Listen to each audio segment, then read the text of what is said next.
Hello everyone, welcome to Wrestling Connection. I'm Johnny D, the Redeemer, and today I'm going to be talking about last night's SmackDown, give my review and thoughts. SmackDown opened up with Seth Rollins coming out with Big Show, Kane, and J&J Security, talking about his win over WrestleMania, and how Lesnar could have prevented being suspended, and they could have had their rematch on SmackDown tonight. I thought that was good the way he did that. He's really, he was already pretty much solidified as a heel, but he's really bringing it now. Rollins is doing a good job with that. This brought Randy Orton out. Randy Orton brought up the fact that he did beat Rollins at WrestleMania, so he deserves a rematch. This prompted Kane to put Randy Orton in a match with Big Show next. On a side note, Big Show won the Andre the Giant Memorial Battle Royal. I think he could be doing something bigger with that. He's still just kind of a lackey. I think they could have used the fact that he won the Battle Royal to kind of do something with it, but whatever. So the Randy Orton Big Show match didn't last long. They were going into it. Randy Orton did manage to hit the middle rope DDT thing, but then the Authority interfered. Started beating up on Orton. This prompted Ryback to come out, and they fought off the Authority. I'm not sure where they're going with Ryback. I'm not sure if he's trying to get into the title picture or he's just doing the good guy thing, saving Orton. I'm not sure. Kind of hope he stays out of the title picture. And I'm not a big fan of Ryback, and I don't think he deserves to be there. I think it would have been more effective if Roman Reigns had come out.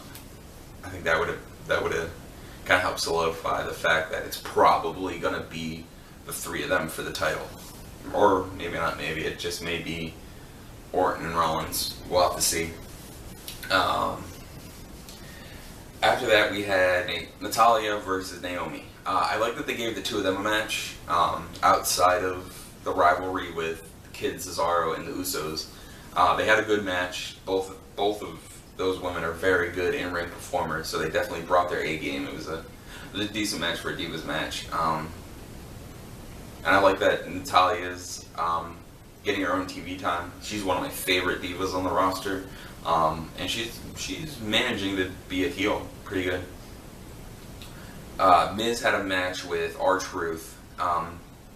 I really like R-Truth. I always have ever since he was Kate Quick, way back in the day with Rhoda. I wish they did more with him. I liked that they kind of brought him in for the Intercontinental Championship thing, but it seems like they've just dropped him again as soon as WrestleMania was over. Yeah, WWE does what WWE wants to do. But yeah, they had a match. It was a quick, easy match. Miz got the win. And just like on Raw, how Miz beat up Mizdow. Mizdow came out on SmackDown after the match and beat up the Miz. Stole the Miz's glasses and kind of mocked the Miz. I hope after, I guess they'll probably have a match at Extreme Rules. Hopefully after this, Mizdow will drop the Mizdow gimmick and go back to Sandow. Because with him not being with Miz, it doesn't make sense for him to be Mizdow still. But I don't know. We'll have to see where they go with that. John Cena came out and talked about how he's going to be a fighting champion. Every week he's going to hold an open challenge to anyone who wants to come out, including the Bushwhackers, like he said. I think that's cool. It doesn't seem like we really had a fighting U.S. champion in a while. We all know Ambrose didn't put it up forever when he had it when he was still in the Shield. And Rusev has matches, he just doesn't really put the title up much. But I think it's cool is the way John Cena is carrying the championship. This prompted Rusev to come out though, so I guess they're going to continue Cena and Rusev. Rusev came out and said that Lana cost him the match. Lana was with him, by the way, unlike on Raw. He said, Lana cost me the match, so you should just forfeit the title to me before I come down and pretty much beat your ass. and Cena wasn't having that. And Rusev tried to have the Russian flag drop down from the rafters like he normally does, but when it did, Cena had replaced it with the U.S. title, which I thought was really cool. It's good seeing Cena be a little bit more pro-America than just with his words. But yeah, they got Rusev and them got frustrated and left. And overall, a good promo. Rusev's still trying to carry his undefeatable brute thing. And Cena's actually doing good as a champion so far. I like to see where they go with it. We had Luke Harper versus Dean Ambrose because Kane found Ambrose coming out of his personal bathroom, so he put him in that match. I thought that was kind of stupid. But yeah, they had a great match. It was a very physical brute force match. They weren't trying to be technical and all that good jazz, but it was a really good match. Luke Harper did put Dean Ambrose through the table, so the match never really ended. And we didn't have a winner, and Medical came down and was gonna cart Ambrose off, but he insisted on getting up and making his way back there on his own, which I thought was cool. That really made him look stronger, kind of gave him that Cuckoo for Cocoa Puffs Mankind kind of feel. I don't know if they're going to put them in a rivalry here or not. I'm reading some people think that they are. I don't know. We'll have to see what happens on Monday if they do decide to keep them going at each other. I wouldn't mind seeing it because they do put on good matches together.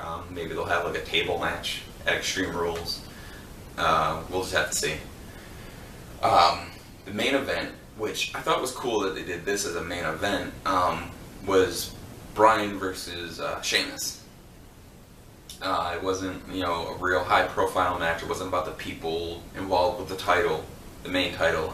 I thought it was cool that they focused on the Intercontinental guys to close out SmackDown. They had a pretty good match. I think Bryan and Sheamus have fought enough to kind of find a chemistry with each other. And it showed. It was a good match. Bryan got busted open on the table after Sheamus hit him off the apron, and he busted his head open.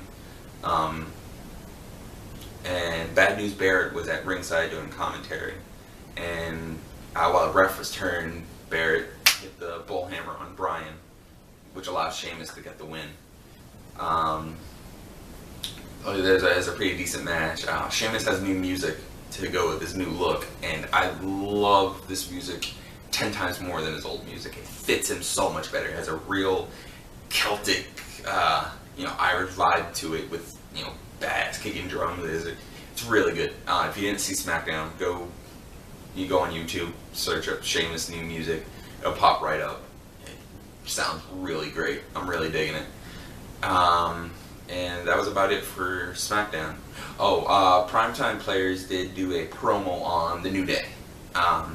Made fun of them and pretty much made a joke out of the New Day. So I guess they're going to be going into a rivalry here, which is cool. I like Primetime Players. I think they're both good. I think when they split, they could have been used efficiently, separate from each other. But Darren Young got injured, so that's why that didn't go anywhere, unfortunately. It's cool that they're back together, though.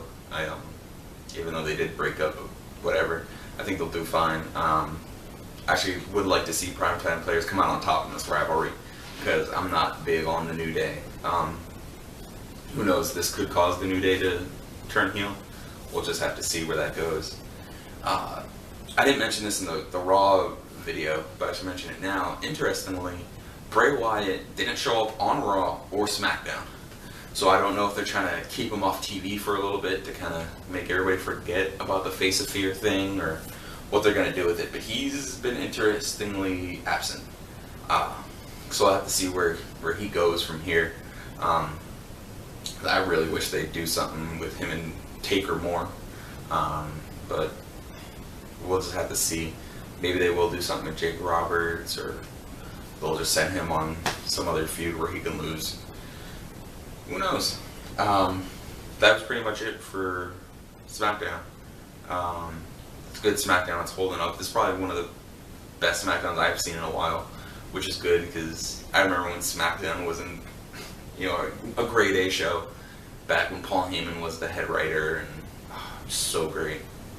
Back in, I call it SmackDown's heyday. They were beating out Raw in the ratings. I wish they could build SmackDown up like that more now.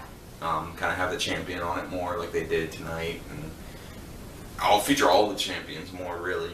It seems like SmackDown is always full of just throwaway matches, and they'll recap Raw on the show, and that's like half the show is, this is what happened on Monday Night Raw. I don't care. Show us something new. That's what they really did last night. So it was a good show. Tell me what you guys think down in the comments below. Like, share. You guys have some ideas for me, let me know. And if I'm doing something wrong, tell me. If there's something you guys don't like, let me know. Give me your feedback. Just don't be a bunch of asshats. And I will. Before I end this, I'm gonna try and do videos. Do a Raw recap on Tuesdays and do a SmackDown recap on Fridays like this, and then probably throw another video either in between there, maybe on Wednesdays or Thursdays, or maybe during the weekend, and do those other videos I was telling you about, the countdowns or the fantasy matches, things like that.